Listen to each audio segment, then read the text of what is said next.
Hello, Benjamin. Welcome to a brand new 2019, and welcome to our brand new YouTube channel. To christen this historic moment, I'd like to engage in one of YouTube's most time-honored traditions, complaining.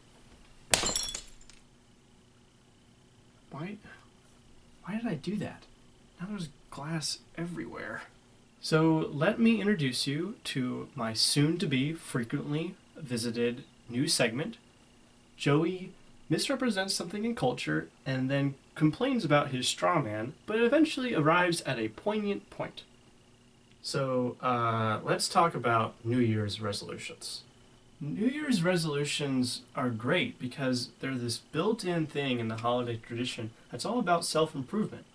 You can take a critical look at yourself and say, I can be better, and here's how.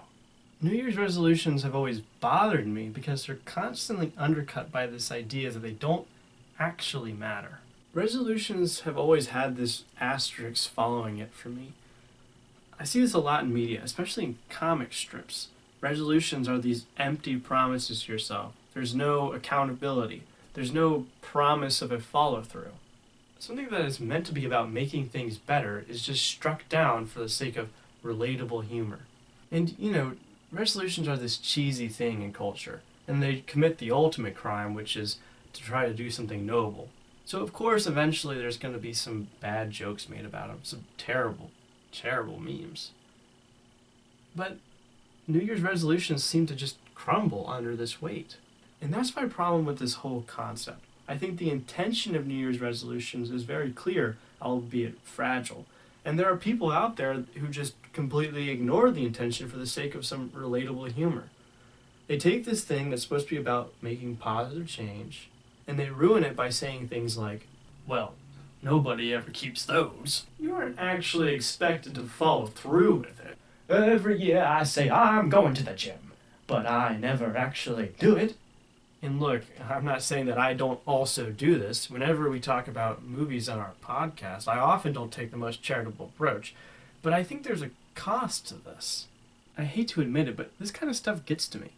The same way that studying isn't cool gets to me, or how cynical takedowns of YouTubers gets to me.